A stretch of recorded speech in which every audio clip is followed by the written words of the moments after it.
Hi there, I'm Janet Chandler with the Cullman Tribune, and I'm here to read you a bedtime story tonight.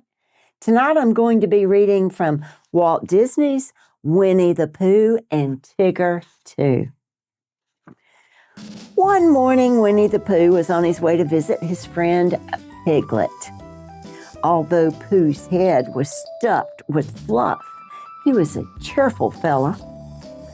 As he walked along through the woods, he was humming a song to himself. Pooh did not look where he was going. All of a sudden, someone bounced into him. Pooh found himself flat on the ground. Tigger was sitting on his tummy. "Hello, Pooh," said Tigger. "It's a fine day for bouncing." Tigger helped Pooh get up. "Thank you, Tigger," said Pooh. "I was just thinking it's a fine day for going to visit Piglet." "I was on my way to see Rabbit," said Tigger, "but I will come along with you." And Tigger bounced away. Tigger bounced on ahead of Pooh. He bounced so fast and he bounced so far that he bounced right into Piglet.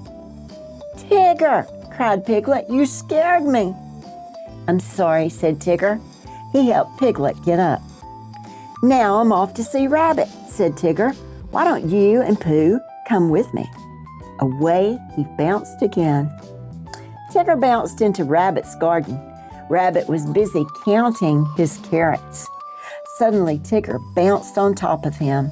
"Hello there, Rabbit," said Tigger. "Tigger, you're a pest," cried Rabbit. When Pooh and Piglet reached the garden, they helped Rabbit to his feet. Rabbit was very angry at Tigger. "Why are you always so bouncy?" he cried. "Bouncing is what I do best," Tigger said, and he began to sing. "The wonderful thing about Tiggers is Tiggers are wonderful things. Their tops are made of rubber, their tails are made of springs. They're bouncy, trouncy, flouncy, pouncy, full of fun, fun, fun. The most wonderful thing about Tiggers is I'm the only one." By the time Tigger bounced away, Rabbit's whole garden was ruined. Later that day, Rabbit came up with a splendid idea for unbouncing Tigger. He told Pooh and Piglet about it. "We will take him on a long explore and leave him in the woods," said Rabbit. "When we get back to him the next morning, he will not be so bouncy." "That is a splendid idea," said Piglet. "But what do you think, Pooh?" But Pooh was sitting in a cozy chair and he had fallen fast asleep. Piglet poked him. "I think it's a splendid idea," said Pooh, after Piglet told him all about it. The very next day, Rabbit, Pooh, and Piglet took Tigger into the woods. "When we come back to get Tigger tomorrow," said Rabbit, "the bounces will all be gone. He'll be a sad Tigger, a sorry Tigger, a Rabbit, I'm so glad to see you, Tigger." Tigger bounced farther and farther away. He did not know about Rabbit's idea to leave him in the woods. The three friends found a hollow log. "Quick," said Rabbit, "hide inside." Then they climbed into the log. Tigger soon came back to look for them. "Hello," he called. No one answered. Tigger stood on the top of the log. He called to his friends again. They still did not answer. "They must be lost," thought Tigger, and he bounced away to find them. As soon as Tigger was out of sight, Rabbit, Pooh, and Piglet started home. After a while, they came to a sand pit. "Something is wrong," said Piglet. "I'm sure we passed by here before." "Nonsense," said Rabbit. "Keep walking." Soon they came to the sand pit again. "I believe we're lost," said Pooh. We have been looking for home, but we keep finding this sand pit. Maybe if we start looking for this sand pit, we will find our way home." "I'm sure I know the way," said Rabbit. "You two wait here and I'll find it." Pooh and Piglet waited for Rabbit. They waited and waited and waited, but Rabbit did not come back. At last, Pooh took Piglet's hand. "Let's follow my tummy," said Pooh. "Whenever I get hungry for honey, my tummy leads me home." Sure enough, Pooh's tummy found the way. Just as they came out of the woods, Tigger bounced into them. "Oh, Tigger," said Pooh, "Rabbit is lost in the woods." "Tiggers never get lost," said Tigger. "I'll go back to find him." He bounced away. Meanwhile, Rabbit was all alone in the darkest part of the woods. He was very, very lost. Every time he looked around, he thought he saw someone watching him. He heard all sorts of scary sounds. Peck, peck, hoot, chomp, croak, hiss.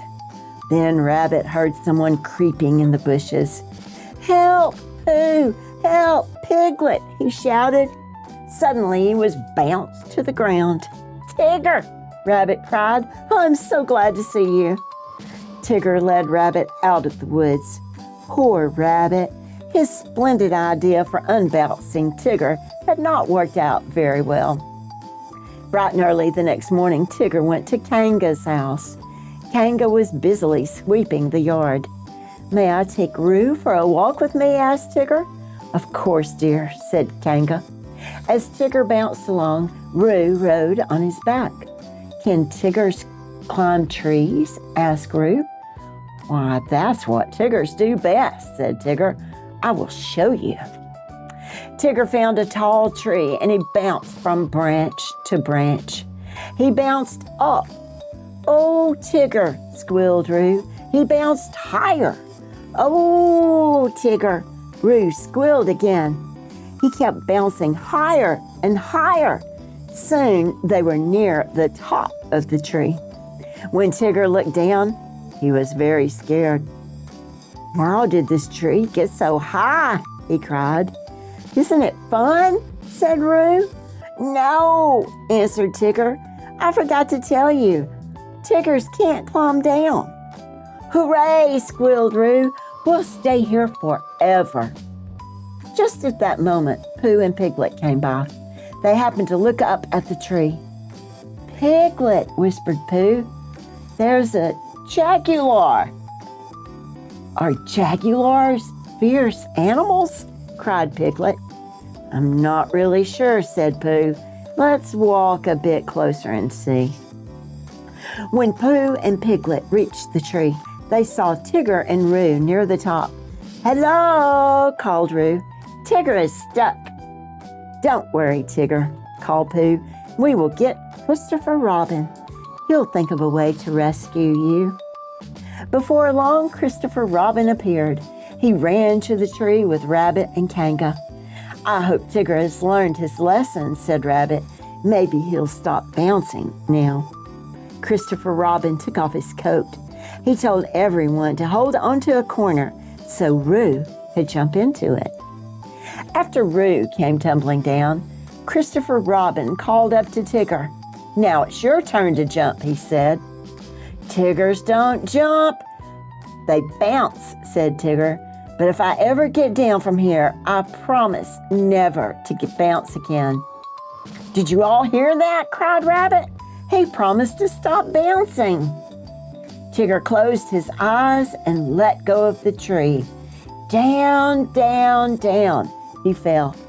He landed on the coat with such a thump that everyone fell backward. Tigger was happy to be down. He started to bounce, but Rabbit held up his hand. "No bouncing, Tigger," he said. "You promised never to bounce again." "That's right," said Tigger. "I did." Tigger began to walk away. Without his bounces, he was very sad Tigger indeed. Roo watched his unhappy friend.